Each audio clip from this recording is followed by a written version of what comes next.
po everyone. Ayan. Maayong udto, magpapakain na naman ako ng aking alaga. Magandang tanghali po sa inyong lahat. Ayan. Magdadasal muna po siya bago kumain. Pray. Pray muna. I think mo yung food. Opo. Pray muna. Pray.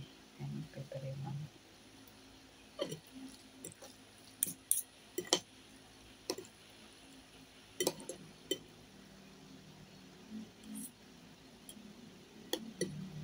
Ayan, ang ulam po niya may sabaw na may giniling tsaka miswa gulay. Patula po. Ayan, may patulang. Nagdadasal pa po siya. Lagyan po nila ako dyan.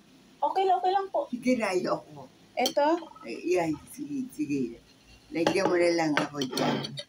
Mayroon po lang ako sa You kusina. divide the food. Gusto Sige daw na. niyang bigyan ako. Bigyan Hinati mo ako yung dyan. pagkain.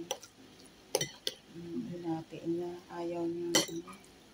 Gusto niya bigyan niya ako ng Pero dalawang lang naman po. Sandok na kutsara ang aking kanin. Binibigay ko sa kanya. Ayan.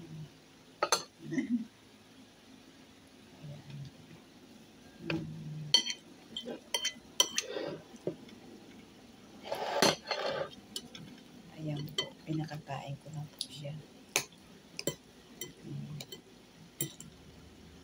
Tanghalian po niya.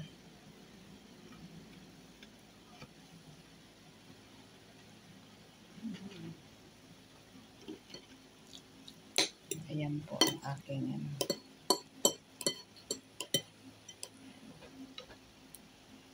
pinakakain ko na yung aking alaga ng tanghalian.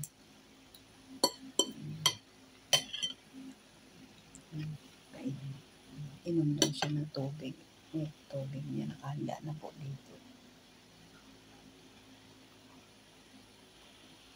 Ayan.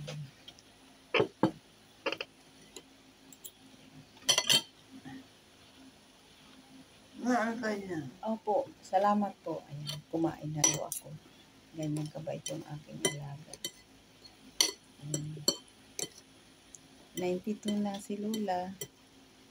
Edad niya 92. Matiminto yung strong. Yan po ang aking Ayan po, mamaya, merienda naman mamaya ang alas 3. Ayan po yung aking ginagawa ngayon dito. Magpakain. Ayan, sa tanghalian po. Ayan lang po. Ayan, kailangan lang natin to. Tuloy-tuloy lang ang ating ginagawa. Ayan. Tiyaga lang po talaga dito. At tiyagaan lang sa pag-alaga. Mabait naman po siya. Ayan po. Bye-bye.